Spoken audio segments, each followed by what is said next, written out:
அவுது பில்லாஹி மினஷ் ஷைத்வானிர் ரஜீம் பிஸ்மில்லாஹிர் ரஹ்மானிர் ரஹீம். அஸ்ஸலாமு அலைக்கும் வரஹ்மத்துல்லாஹி வபரகாத்துஹு. 3ஆம் வகுப்பில் நம்ம இருக்கிறோம். வகுப்பு ஆரம்பிக்கிறதுக்கு முன்னாடி உஸ்தாது சில விஷயங்களை நம்மளுக்கு ஞாபகப்படுத்தினாங்க. நம்மளில் நிறைய பேர் பேச கூச்சப்பட்டுட்டு தயக்கப்பட்டுட்டு இருக்கிறோம். அந்த தயக்கத்தையும் அந்த கூச்சத்தையும் நம்ம உடைக்கணும். நம்மளுடைய பேச்சு திறனை நம்ம அதிகரிச்சுக்கிறணும்.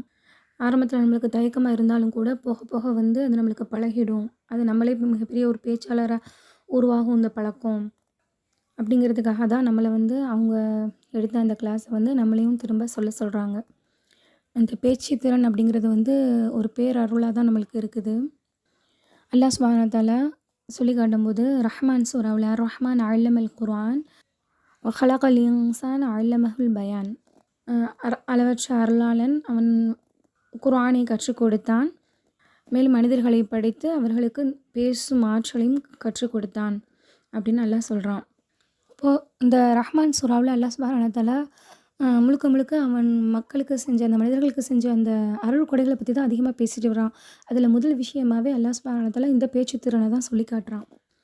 இறைவனுடைய மாபெரும் கிருபையினால் நம்ம மாறிட்டோம் அப்படின்னா இன்ஷா அல்லாஹ் அதுக்கப்புறம் அதுக்கு அடுத்த கட்டமாக என்ன இருக்கணும் அப்படின்னா நம்ம அதை அடுத்தவங்களுக்கு சொல்லணும். அப்போ இந்த பேச்சு திறன் நம்ம வளர்த்துக்கிட்டோம் அப்படின்னா தான் அதை நம்ம மக்களுக்கு அழகான முறையில் எடுத்துரைக்க முடியும். நம்மளுடைய தேவைக்கு மட்டும் சாதாரண இந்த பேச்சை நம்ம நிறுத்திக்கிறாமல் நம்மளோட பேச்சு திறனை நம்ம டெவலப் பண்ணி நமக்கும் நம்மளுடைய குடும்பத்துக்கும் நம்மளுடைய மார்க்கத்துக்கும் நம்மளுடைய சமுதாயத்திற்கும் நம்மளுடைய ஒட்டுமொத்த இந்த உலகத்துக்குமே பயனுள்ளதாக அதை நம்ம ஆக்கலாம். அதனால் முடிஞ்ச வரை நம்ம நம்மளுடைய கூச்சத்தையும் தயக்கங்களையும் இந்த விஷயத்தில் நம்ம உடைக்கணும். இதுவரை நம்ம பார்த்த வகுப்புகளில் என்ன பார்த்தோம் அப்படின்னா 4 விஷயங்கள் பார்த்தோம். முதல் இந்த வகுப்பு அறிவு தேடலுக்கான வகுப்பு இல்லை, இது ஒரு வாழ்வியல் மாற்றத்திற்கான வகுப்பு. ரெண்டாவது என்ன பார்த்தோம் அப்படின்னா குர்ஆன் நம்முடைய ஒட்டுமொத்த வாழ்க்கைக்கான எல்லா பிரச்சனைகளுக்கும் அது தீர்வு சொல்லும்.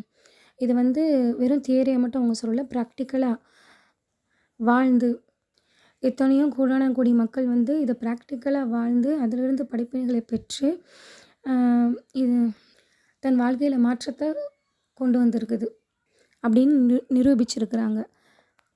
எத்தனையோ பேருடைய வாழ்க்கையில் நிரூபிக்கப்பட்ட மாற்றமாக இந்த குர்ஆன் இருந்திருக்குது. அப்புறம் யாரை இந்த குர்ஆன் மாற்றும் அப்படிங்கிறத பார்த்தோம். அந்த குர்ஆன் நம்ம வாசிக்கும் போது அதை படிக்கும்போது யாருடைய உள்ளங்கள் உழுக்கப்படுதோ, யாருடைய உடல்கள் அப்படியே சிலிர்க்குதோ, யார் அதை படிக்கும்போது அவங்களுக்கு கண்ணீர் வழியுதோ, அந்த மாதிரி மென்மையான உள்ளம் படைத்த அந்த மக்களை தான் குர்ஆன் மாற்றும் அப்படிங்கிற விஷயத்தை பார்த்தோம். அப்புறம் 4வதாக யாரை மாற்றாது அப்படிங்கிறத பற்றி பார்த்தோம். யாரை மாற்றாது அப்படின்னு பார்த்தோம்னாக்க யாருக்கு இறுகிய உள்ளம் படைத்தவங்களாக இருக்கிறாங்களோ அவங்கள இந்த குர்ஆன் மாற்றாது. இப்போ குர்ஆனை வாசித்தாங்க அப்படின்னா அவங்களுக்கு உணர்வு ரீதியாக எந்த ஒரு உடல் சிலிர்ப்புகளோ இல்லை அழுகையோ எந்த ஒரு உழுக்குதலோ அவங்களுக்கு ஏற்படலை அப்படின்னு சொன்னால் அவங்க தான் இறுக போன உள்ளம் படைத்தவங்க. எதனால் இந்த உள்ளம் இறுகுது, அதை எப்படி நம்ம மென்மைப்படுத்தணும் அப்படிங்கிற விஷயங்கள்லாம் வரக்கூடிய வகுப்பில் நம்ம பார்ப்போம் இன்ஷா அல்லாஹ். இப்போ இந்த இறுகிப்போன உள்ளம் இருக்கக்கூடியவங்களுக்கு இறுகிப்போன உள்ளத்தால் ஏற்படக்கூடிய கெட்ட விளைவுகள் அப்படிங்கிறது நிறைய. அந்த இறுகிப்போன உள்ளத்துக்கு எந்த ஒரு நீதியோ நியாயமோ தெரியாது, எந்த ஒரு நற்போதனைகளும் அந்த உள்ளத்துக்குள்ளே போய் சேராது, எந்த ஒரு இறை சிந்தனைகளும் அந்த மாதிரி இறுகி போயிருக்கக்கூடிய அந்த உள்ளத்துக்குள்ளே நுழையாது. அல்லாஹ் சுப்ஹானஹு வ தஆலா 39வது அத்தியாயத்தில் 22வது வசனத்தில் சொல்லி காட்டுறான், ஃபவைலுல் லில் காசியத்தி குலூபுஹும் மின் திக்ரில்லாஹ். யாருடைய உள்ளங்கள் அல்லாஹ்வை நினைவு கூறுவதை விட்டும் இறுகி விட்டதோ அவர்களுக்கு கேடுதான். நிறைய உள்ளங்கள் எப்படி இருக்கிறாங்க, நிறைய பேர் எப்படி இருக்கிறாங்கன்னா பொருளாதாரத்தை சம்பாதிக்கிறதும் அதிகமான பொருளாதாரங்களை சம்பாதிக்கிறதுலையும் வீண் கேளிக்கைகளையும் கிண்டல்கள்லையும் வீணான போக்குகள்லையும் என்ஜாய் பண்ணுறது அப்படிங்கிற ஒரு விஷயத்துல மட்டும்தான் மூழ்கி கிடக்கிறாங்க. அந்த மாதிரி வீணான விஷயங்களில் தான் அதிக ஈடுபாடாக இருக்குது அந்த மாதிரி இறுகி போன உள்ளம் படைத்தவங்க. இப்படி அதிகமாக வீணான விஷயங்களில் ஈடுபட்டு அல்லாஹுடைய சிந்தனைகள் இல்லாமல் இருக்கக்கூடிய அப்படிப்பட்ட இறுகிப்போன உள்ளம் படைச்சவங்களுக்கு கேடு தான் அப்படின்னு சொல்லிட்டு அல்லாஹ் சொல்லி காட்டுறான். மேலும் அந்த வசனத்தோட தொடர்ச்சி அல்லாஹ் சொல்கிறான், உலாயிக ஃபீ ضلال முபீன். அப்படிப்பட்டவங்க தெளிவான வழிகேட்டில் இருக்கிறாங்க அப்படின்னு சொல்லிட்டு அல்லாஹ் சொல்கிறான். அல்லாஹ் வந்து இங்க திக்ருல்லா அப்படின்னு சொல்றது குர்ஆன அல்லாஹ் குறிப்பிடுறான். குர்ஆனுக்கு வந்து நிறைய பேர்கள் இருக்குது. முபீன் அல்லாஹ் சொல்றான், ஃபுர்கான் சொல்றான், இப்படி மாரி நிறைய பேர்கள். அப்ப அதில ஒரு பேரு தான் திக்ர் அப்படிங்கிறது. அல்லாஹ்வுடைய திக்ரான இந்த குர்ஆன வந்து நெருங்க முடியாம இருக்கிறவங்க வந்து தெளிவான வழிகேட்டில தான் இருக்கிறாங்க அப்படின்னு அல்லாஹ் சொல்றான். இப்ப இந்த முபீன்ங்கிற வார்த்தையோட அர்த்தம் என்ன பார்த்தோம்னா, சந்தேகத்துக்கே இடமில்லாத ஒரு விஷயத்த குறிப்பிடுறதுக்கு தான் அல்லாஹ் சுப்ஹானஹு வ தஆலா இந்த முபீன்ங்கிற வார்த்தைய பயன்படுத்துவான். இப்ப குர்ஆன பத்தி அல்லாஹ் சொல்லும்போது நூறு முபீன் அப்படின்னு சொல்றான். இது வந்து தெளிவான ஒளி. எந்த சந்தேகத்திற்கும் இடமில்லாத தெளிவான ஒளி அப்படின்ற மாரி அல்லாஹ் சுப்ஹானஹு வ தஆலா சொல்லி காட்டுறான். அது மாதிரி ஷைத்தான பத்தி அல்லாஹ் சுப்ஹானஹு வ தஆலா சொல்லும்போது அதுவும் முபீன் அப்படிங்கிறான். அவன் வந்து உங்களுக்கு தெளிவான ஒரு எதிரியா இருக்கிறான் அப்படின்னு சொல்லிட்டு அல்லாஹ் சொல்லி காட்டுறான். அதே மாரி தான் இந்த இடத்துல சொல்லி காட்டுறான். இந்த மாதிரி வாழ்க்கைய வந்து வீண்லயும், தேவையற்ற விஷயங்களையும் கழிச்சிட்டு இருக்கக்கூடிய இறுகிய உள்ளம் படைத்த அந்த மக்கள் வந்து, இந்த குர்ஆன மறந்து அந்த வாழக்கூடிய அந்த மக்கள் வந்து, தெளிவான ஒரு சந்தேகத்துக்கே இடமில்லாத ஒரு தெளிவான வழிகேட்டில இருக்கிறாங்க அப்படின்னு சொல்லிட்டு அல்லாஹ் சொல்றான். குர்ஆன நம்ம ஓதியும் நமக்குள்ள எந்த மாற்றமும் வரல, அது நம்மள உழுக்கல, அது நம்மள புரட்டி போடல அப்படின்னு சொன்னா, ஏனோ தானோன்னு நம்ம இஷ்டத்துக்கு வாழ்றோம் அப்படின்னு சொன்னா, நம்ம தெளிவான வழிகேட்டில தான் இருக்கிறோம் அப்படிங்கிறத நம்ம புரிஞ்சுக்கணும். இறுகிப்போன உள்ளத்தினால ஏற்படக்கூடிய கேடுகள் எக்கச்சக்கமா இருக்கு. அதுக்கு உதாரணத்த அல்லாஹ் சுப்ஹானஹு வ தஆலா குர்ஆன்லயே நிறைய இடங்கள்ல சொல்லியிருக்கிறான். அதுல ஒண்ணு, மூசா அலைஹிஸ்ஸலாம் அவங்க காலத்துல நடந்த ஒரு கொலை சம்பவம் பற்றி. அது வந்து சூரத்துல் பக்கராவுல 67வது வசனத்திலிருந்து அல்லாஹ் சொல்லி காட்டுறான். ஒரு மனிதர் வந்து கொல்லப்பட்டிருக்காரு. கொலையாளி யாருங்கிறது தெரியல. அப்போ மூசா நபியோட சமுதாயத்து மக்கள் வந்து மூசா நபிட்ட வந்து கேட்குறாங்க, "நீங்க தூதர் தானே, நீங்க அல்லாஹ்ட்ட கேட்டு சொல்லுங்க. அந்த கொலையாளி யாருங்கிறத அல்லாஹ்ட்ட கேட்டு சொல்லுங்க." அப்படின்ற மாரி அந்த சமுதாயத்து மக்கள் சொல்லுவாங்க. அப்படி அவங்க கேட்கும்போது, மூசா நபி அல்லாஹ்ட்ட கேட்கும்போது, அல்லாஹ் சுப்ஹானஹு வ தஆலா அதுக்கு ஒரு வழி சொல்லுவான். "ஒரு மாட்ட வந்து அறுங்க. அந்த மாட்ட அறுத்துட்டு அதனுடைய ஒரு பகுதிய வந்து அந்த கொலை செய்யப்பட்ட நபர் மீது போடுங்க. அவர் வந்து உயிரா எழுந்து வந்து உங்களுக்கு வந்து அந்த கொலையாளிய சொல்லுவாரு." அப்படின்ற மாரி அல்லாஹ் சொல்லுவான்.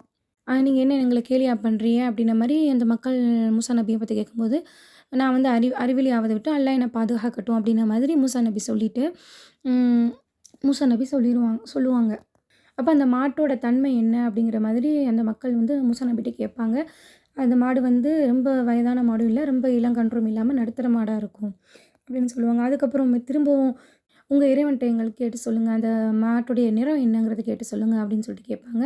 அப்படி கேட்கும்போது மூசா நபி கேட்கவும் அல்லாஹ் சுப்ஹானஹு வ தஆலா சொன்னான், அது வந்து பார்க்குறவங்கள வந்து ஒரு பரவசப்படுத்துற அந்த மஞ்சள் நிறமா இருக்கக்கூடிய மாடு அப்படின்னு சொல்லிட்டு சொல்லுவாங்க. அதுக்கப்புறம் இன்னும் எங்களுக்கு தெளிவான விளக்கங்கள் வேணும். இன்னும் அந்த மாட்ட பத்தி எங்களுக்கு அதிகமா கேட்டு சொல்லுங்க அப்படின்னு சொல்லிட்டு அந்த மக்கள் கேட்கவுமே, மூசா நபி கேட்கவும் அல்லாஹ் சொல்லுவான், அந்த மாடு வந்து நீரிறைச்சியா இருக்காது, ஏர் உழுது இருக்காது. அதில வந்து எந்த ஒரு அங்கங்கள்ல குறைகள் இருக்காது அப்படின்ற மாரி அல்லாஹ் சொல்லுவான். கடைசியில அல்லாஹ் இந்த மாதிரி சொன்னதுமே, அ ரொம்ப சிரமப்பட்டு ஈஸியா அவங்களுக்கு அந்த மாடு கிடைக்காம இது எல்லா விஷயங்களும் ஒத்து போற மாரி ஒரு மாடு கிடைக்கிறதுக்கு ரொம்ப சிரமப்பட்டு கடைசியா அந்த மாடு கிடச்சி அத அறுத்து அந்த மாரி செஞ்சதுக்கப்புறம் கண்ணு முன்னாடி இந்த விஷயங்களெல்லாம் பார்த்துட்டாங்க. இப்போ வந்து ஒரு மனிதர் வந்து இறந்துட்டு அவர் திரும்ப உயிரா வர்றது அப்படிங்கிற விஷயம் எவ்வளோ மிகப்பெரிய விஷயம். எவ்வளோ மிகப்பெரிய ஒரு அத்தாட்சி ஆதாரம் அது. அப்படி இருந்தும் இப்பேற்பட்ட ஆதாரங்களையும், அத்தாட்சிகளையும் அவங்க பார்த்தும் கூட அவங்களுடைய மனம் வந்து இளகல. மேலும் அவங்களுடைய இதயம் வந்து இறுகி போயிருச்சு அப்படின்னு சொல்லிட்டு தான் அல்லாஹ் சுப்ஹானஹு வ தஆலா சொல்லி காட்டுறான். சும்ம கஸத் குலூபுக்கும் மின் பஅதி ذلك இதன் பிறகும் அவர்களுடைய உள்ளம் இறுகிவிட்டது. ஃபஹிய கல் ஹிஜாரத்தி அவ் அஷ்யது கஸ்வா பாறையை போன்று இல்ல, அதை விட கடுமையா மாறிருச்சு அப்படின்ற மாரி அல்லாஹ் சொல்லி காட்டுறான். ஏன்னா பாறைகள்ல கூட சில பாறைகள் உருண்டு விழுது. அல்லாஹ்வுடைய அச்சத்தால உருண்டு கீழ விழக்கூடியதா இருக்குது. பாறைகள் பிளந்து அதிலிருந்து நீர் வரக்கூடிய பாறைகள் இருக்கின்றது. கல்லு கூட இப்படி அல்லாஹ்வின் அச்சத்தால நடந்துக்கிறது. ஆனா அவங்களுடைய உள்ள அந்த கல்லை விட மிக மோசமா, அந்த பாறைகளை விட மிக மோசமா இறுகி கிடக்குது அப்படிங்கிற விஷயத்த அல்லாஹ் சுப்ஹானஹு வ தஆலா சொல்லி காட்டுறான். ஒரு மனிதர் வந்து இறந்துட்டு அவர் உயிர் பெற்று வர்றாருங்கிறது எவ்வளோ பெரிய மிகப்பெரிய அற்புதமான ஒரு விஷயம். எவ்வளோ பெரிய அற்புதத்த பார்த்த பின்னாடியும் அந்த மக்கள் என்ன கேட்டாங்க அப்படின்னா, "யா மூசா லன் நுஅமின லக ஹத்தா நரல்லாஹ ஜஹ்ரா." மூசாவே நாங்கள் அல்லாஹ்வை நேரடியாக காணும் வரை உங்களை நம்பிக்கை கொள்ளவே மாட்டோம் அப்படின்னு சொல்லிட்டு அந்த மக்கள் சொல்லியிருக்காங்க. இவ்வளோ பெரிய அத்தாட்சி அல்லாஹ் சுப்ஹானஹு வ தஆலா காட்டியும், அந்த அத்தாட்சிகள், அந்த சான்றுகள் எதுவுமே அவங்களுடைய உள்ளத்த உழுக்கல. எதுவுமே அவங்க உள்ளத்த வந்து நம்ப வைக்கல. உண்மைய நம்ப வைக்கல. உண்மை அவங்களுக்கு புரியல. அந்த அளவுக்கு உண்மை புரியாத அளவுக்கு அவங்களுடைய உள்ளங்கள் இறுகி கிடந்திருக்கு. அதனால தான் இவ்வளோ பெரிய அத்தாட்சியை பார்த்தும் கூட, நான் அல்லாஹ்வ வந்து எங்களுக்கு நீங்க நேர்ல காட்டுங்க. அல்லாஹ்வ நீங்க நேர்ல காட்டினா தான் நாங்க நம்பிக்கை கொள்வோம். அப்படின்ற மாரி சொன்னாங்க. இந்த விஷயத்த வந்து அல்லாஹ் சூரத்துல் பக்கரா 55வது வசனத்தில சொல்றான். இவ்வளோ விஷயங்கள உங்களுக்கு காட்டியும் நீங்க இந்த மாதிரி பண்றீங்க அப்படின்னு சொல்லிட்டு அல்லாஹ் சுப்ஹானஹு வ தஆலா என்ன செய்வான், அந்த மக்கள இப்படி கேட்டதோடவே அல்லாஹ் சுப்ஹானஹு வ தஆலா ஒரு பெரிய சப்தத்தின் மூலமா, இந்த இடியின் மூலியமா அவங்கள வந்து அல்லாஹ் சுப்ஹானஹு வ தஆலா மரணிக்க செய்வான். அந்த அத்தனை மக்களும் அங்கேயே இறந்துடுவாங்க. இறந்ததுக்கப்புறம் அல்லாஹ் என்ன செய்வான் திரும்ப, சும்மா பஅஸ்னாக்கும் மின் பஅதி மௌத்திக்கும், அவங்கள மரணிக்க வச்சதுக்கப்புறம் அல்லாஹ் சுப்ஹானஹு வ தஆலா அவங்கள உயிர் கொடுத்து எழுப்ப வைக்கிறான். இதுவும் மிகப்பெரிய அத்தாட்சி தான். இப்ப தான் வந்து இறக்குறோம் அப்படின்னா சாதாரண விஷயம் இல்ல. அவங்க இறக்கும்போது எவ்வளோ பெரிய வேதனைகள அனுபவிச்சிருப்பாங்க. அவங்க இறந்தது அவங்களுக்குமே தெரியும். அப்போ இறந்து திரும்ப வெளிய வந்ததுக்கு பின்னாடி, உயிரோட அவங்க வந்ததுக்கு பின்னாடியும் மரணத்திற்கு பிறகு அவளுக்கு வாழ்வ குடுத்தும், அல்லாஹ் சுப்ஹானஹு வ தஆலா இந்த நாட்டுக்கு ஜெருசலத்துக்கு போங்க. அங்க போய் அங்க அடிமைப்பட்டு கிடக்கக்கூடிய அந்த மக்களுக்காக நீங்க போரிடுங்கன்னு சொல்லிட்டு அல்லாஹ் சொல்லும்போது, நாங்க வரமாட்டோம் அப்படின்னு சொல்லிட்டு இருந்தாங்க அந்த மக்கள். அல்லாஹ்வுடைய கட்டளைக்கு கட்டுப்படாம, இவ்வளோ பெரிய அத்தாட்சிகள், 1000 ஆதாரங்கள், இவ்வளோ ஆதாரங்களை அவங்க பார்த்த பிறகும், அவங்களுடைய உள்ளங்கள் இறுகி இறைவனுக்கு கட்டுப்படாம இருந்தாங்க. அப்போ உள்ளம் வந்து இறுகுன உள்ளமாக இருந்துச்சு அப்படின்னா, எவ்வளோ பெரிய ஆதாரங்கள் இருந்தாலும் சரி, எவ்வளோ பெரிய அத்தாட்சிகள் இருந்தாலும் சரி, அது எல்லாமே சாதாரணமா, சர்வசாதாரணமா தான் நம்ம பார்வைக்கு தெரியும். எந்த உபதேசங்களும் அந்த இறுகி போன உள்ளத்துக்குள்ள போகாது. அப்போ முதல்ல நம்ம இந்த இறுகி போன உள்ளங்கள வந்து நம்ம மென்மைப்படுத்தணும். அத சீர்படுத்தி அத நம்ம பக்குவப்படுத்தணும். அப்படி இல்லன்னா, அந்த இறுகி போன உள்ளத்தால நம்ம பாரதூரமான பல விளைவுகள சந்திக்க வேண்டி வரும். அதே நேரத்தில உள்ளம் வந்து நமக்கு சரியா இருக்குது. அந்த உள்ளம் வந்து மிருதுவா, மென்மையா இருக்குது அப்படின்னா, அந்த உன் உன் அந்த அந்த இலகுவான அந்த உள்ளத்திட்ட, அந்த மென்மையான உள்ளத்திட்ட ஒரு ஒரு ஆதாரங்களோ, ஒரு அற்புதங்களோ வந்துச்சு அப்படின்னா, அந்த மாதிரி உள்ளம் வந்து எப்படி செயல்படும் அப்படிங்கிறத பத்தி அல்லாஹ் சுப்ஹானஹு வ தஆலா அ அதே மூசா நபி அவங்களுடைய வரலாறுகள்ல இருந்து நம்மளுக்கு சொல்லி காட்டுறான். அந்த சூனியக்காரர்களுடைய சம்பவத்த, அந்த பாம்பு விழுங்கும்ல அந்த சம்பவம். இந்த மூசா நபியோட இருந்து, இறுகிய உள்ளமா இருந்து, அவங்களுக்கு கட்டுப்படாம இருந்த மக்கள் கூட, அவங்களோட சமுதாயத்து மக்கள், அவங்களோட இருந்த மக்கள் தான். அவங்களோட விடுதலைக்காக தான் மூசா நபி கூட போராடிட்டு இருந்தாங்க. அப்படி சார்ந்த அவங்களுடைய மக்கள் அவங்களுக்கு எதிரா இருந்தாங்க. அவங்கள நம்ப மறுத்தாங்க, அந்த இறுகிய உள்ளம் படைத்த மக்கள். ஆனா, இந்த சூனியக்காரர்கள் சம்பவம் எப்படின்னா, அவங்களுக்கு எதிரா வந்த மூசா நபிக்கு எதிரா தான் அந்த சூனியக்கார மக்கள் வந்திருந்தாங்க. அப்போ ஃபிரௌன் வந்து உலகத்தில எல்லா இடங்கள்ல இருந்தும் மிகப்பெரிய சூனியக்காரர்கள அழைச்சிட்டு வர்றான். மூசா நபிக்கு எதிரா செயல்படுறதுக்காக. அப்போ அந்த மாதிரி அவங்க வந்து அவங்களுடைய எல்லா அந்த விஷயங்களையும் போட்டதுக்கப்புறம், மூசா நபி அவங்க போட்டதும், அந்த அவங்களுடைய சின்ன சின்ன விஷயங்கள், அவங்க போட்ட மத்த விஷயங்கள் எல்லாத்தையுமே மூசா நபியோட இது வந்து அப்படியே எல்லாத்தையுமே விழுங்கிருச்சு. அத பார்த்த உடனேயுமே அந்த சூனியக்காரர்கள் என்ன செஞ்சுட்டாங்க, உண்மை புரிஞ்சிருச்சு அவங்களுக்கு. எது உண்மை அப்படிங்கிறது அவங்களுக்கு தெரிஞ்சிச்சு. அவங்க செஞ்ச விஷயங்கள் எல்லாத்தையுமே அந்த உண்மை வந்து தவிடுபொடி ஆக்கிருச்சு அப்படிங்கிறத அந்த மக்கள் உடனே உணர்ந்துக்கிடுறாங்க. உணர்ந்ததோட என்ன செஞ்சாங்க, உடனே அவங்க வந்து சஜிதால விழுந்துட்டாங்க. சஜிதால விழுந்து "காலு ஆமன்னா பி ரொப்பில் ஆலமீன் ரொப்பி மூசா வ ஹாரூன்." மூசா மற்றும் ஹாரூனுடைய இறைவனான அகிலத்தாரின் இறைவனை நாங்கள் நம்பிக்கை கொண்டோம் அப்படின்னு சொல்லிட்டு அந்த சூனியக்கார மக்கள் சொன்னாங்க. அப்போ இந்த மக்களுக்கு வந்து தெரிஞ்ச உடனே, அந்த உண்மை தெரிஞ்ச உடனே அந்த மென்மையான உள்ளம் என்ன செஞ்சுச்சு, உண்மைய உடனே ஏத்துக்கிருச்சு, அத புரிஞ்சுக்கிருச்சு. உள்ளத்த மென்மைப்படுத்துறது நம்மளுக்கு ரொம்ப கஷ்டமான விஷயம் தான். ஆனா, அது மென்மை ஆயிருச்சு அப்படின்னா, அது நமக்கு எல்லா விஷயங்களையுமே எளிதாக்கி குடுத்துரும். உண்மைய பார்த்துச்சு அப்படின்னா, அத அப்படியே ஃபாலோ பண்ண ஆரம்பிச்சுரும். எவ்வளோ பெரிய எதிர்ப்பு வந்தாலும், அத பத்தி எந்த கவலையும் அந்த உள்ளம் படாது. தனக்கு தெரிஞ்ச உண்மைய சரியானத செஞ்சுட்டு அது போயிட்டே இருக்கும். அப்போ இந்த மக்கள் வந்து உண்மைய பார்த்து உடனே ஈமான் கொண்டதோட, ஃபிரௌனுக்கு வந்து உடனே நாங்க உங்களுக்கு அனுமதி தர்றதுக்கு முன்னாடி நீங்க வந்து நம்பிக்கை கொண்டுட்டீங்களா? லவ் கத்அன்ன ஐதியக்கும் வஅர்ஜுலக்கும் மின் ஹிலாஃப் சும்ம லஉஸ்ஸல்லிபன்னக்கும். உங்கள வந்து மார்கள் நான் வாங்குவேன். உங்கள வந்து நான் சிலுவையில அறைவேன் அப்படின்னு சொல்லிட்டு ஃபிரௌன் வந்து அந்த சூனியக்கார மக்கள பார்த்து சொல்லுவான்.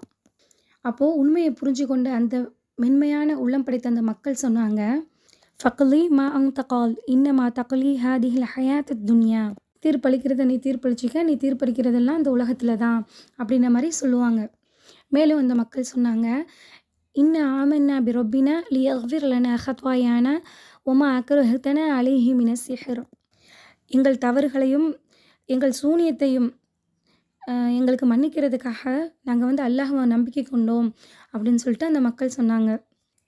அப்போ அல்லாஹ் சுப்ஹானஹு வ தஆலா எந்த அளவுக்கு அந்த மனிதர்கள மாத்துனான். அந்த மென்மையான உள்ளம் படைத்த மனிதர்கள் சடனா உண்மைய பார்த்த உடனேயே அவங்க வந்து நம்புனாங்க, மாறுனாங்க. அவங்கள மாற்றுற இந்த குர்ஆன் வந்து ஏன் நம்மளுக்குள்ள மாற்றம் கொண்டு வரல? நம்மளுடைய உள்ளங்கள் வந்து பக்குவப்பட்ட முறையில இல்லாததுனால, எவ்வளவு தெளிவான முறையில இந்த குர்ஆன் வந்து நம்மள சேர்ந்திருந்தும், நம்மள்ட்ட மாற்றங்கள் நிகழல. இதற்கு இன்னொரு அழகான ஒரு உதாரணத்த ரசூல் ஸல்லல்லாஹு அலைஹி வஸல்லம் அவங்க வந்து நம்மளுக்கு சொல்றாங்க. புகாரில 79வது ஹதீஸு, குர்ஆன் என்பது அல்லாஹ்விடமிருந்து வந்துள்ள நேர்வழி மற்றும் ஞானம். மஸலுமா பஅஸனி அல்லாஹு பிஹி மினல் ஹுதா வல் இல்ம். அல்லாஹ் நேர்வழியோடும் ஞானத்தோடும் என்னை அனுப்புனதற்கு உதாரணம், மஸலில் கைஸில் கஸீர், பெரும் மழையை போன்றது. அந்த மழை வந்து 3 விதமான நிலங்களில் விழுது. முதல் வகையான நிலம் வந்து அந்த நீரை வந்து தனக்குள்ளே ஏற்றுக்கிட்டு அது வந்து புற்பூண்டுகளையும் செடி கொடிகளையும் அது வந்து முளைக்க செய்யுது. 2வது வந்து அந்த நிலம் வந்து நீரை வந்து உரியலை, ஆனால் அதுக்கு மேலே தேங்க வைக்குது. அதனால் வந்து மக்கள் பயன்படுறாங்க, மனிதர்கள், கால்நடைகள் அப்படின்னு சொல்லிட்டு எல்லாம் பயன்பெறுது. 3வது ஒரு நிலம் இருக்குது. அந்த நிலம் வந்து தனக்குள்ளேயும் தண்ணியை உறிஞ்சிக்கல, அது மேலேயும் தேக்கி வச்சுக்கல. அப்படி மாதிரியான ஒரு நிலம். அது வந்து வெறும் கட்டாந்தரையான ஒரு நிலமாக இருக்குது. அல்லாஹுடைய வசனங்களை கேட்டு உணர்ந்து அதை பயன்பெறக்கூடிய மக்களுக்கும் குர்ஆனை உதாசீனப்படுத்தி அதன் மூலம் எந்த பயனும் பெறாத மக்களுக்கும் உதாரணமாக இந்த ஹதீஸ் இருக்குது. முதல் நிலம் வந்து எப்படி செய்து தானுமே பயன்பெற்று அதனால் மக்களுக்கும் அது பயனளிக்கக்கூடியதாக இருக்குது. அதன் மூலம் அதில் வரக்கூடிய செடி கொடிகள் மூலயமா அதில் வரக்கூடிய பழங்கள் அதன் மூலயமா நிறைய பலன்கள் கிடைக்கிது. 2வது நிலத்தில் வந்து தண்ணி தேங்க செய்து அது தண்ணீர் மூலமாக மனிதர்களும் பயனடைவாங்க, அவங்களுடைய கால்நடைகளும் பயன்பெறுது. 3வது யாருக்கும் பயனளிக்காத அந்த நிலம். அப்போ இந்த ஞானம் வந்து நம்மளுக்கு வந்து பயன் தரணும் அப்படின்னா அந்த மண்ணை மாதிரி இருக்கக்கூடிய அந்த நம்மளுடைய உள்ளம் வந்து அதுக்கு தயார் நிலையில் இருக்கணும். இதில் நாம் எப்படி இருக்கிறோம், நம்மளுடைய உள்ளம் எப்படி இருக்குது, அதிக இறுகி இருக்குது அப்படின்னா அதை எப்படி உடைக்கணும் அப்படிங்கிற முயற்சியில் ஈடுபட வேண்டிய கட்டாயத்தில் நாம் இருக்கிறோம். அப்படின்னு அந்த முயற்சியை நம்ம எடுக்கலை அப்படின்னா அந்த குர்ஆன் வந்து நம்மளுக்கு பயனளிக்காது. இறுகி போன உள்ளத்திற்கு குர்ஆன் வந்து எந்த மாற்றமும் தராது. அப்படி மாற்றம் வரணும் அப்படின்னா அதுக்கு வந்து உள்ளம் வந்து மென்மையாக்கப்பட்டிருக்கணும். நம்ம உள்ளம் மென்மையாகி குர்ஆன் வந்து உள்ள நுழையிறதா இருந்துச்சு அப்படின்னா அதுக்கு வந்து நம்மளுக்கு 4 தகுதிகள் வேணும்.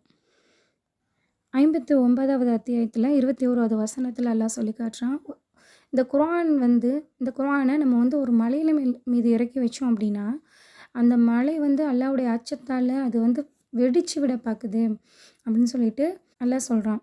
இந்த வசனத்தில் தான் நமக்கான அந்த குர்ஆன் வந்து நமக்குள்ளே நுழையிறதுக்கான முதல் தகுதி இருக்குது. அதை அடுத்த கிளாஸில் பார்ப்போம். உஸ்தாத் சொல்லியிருக்காங்க. அல்ஹம்துலில்லாஹ்.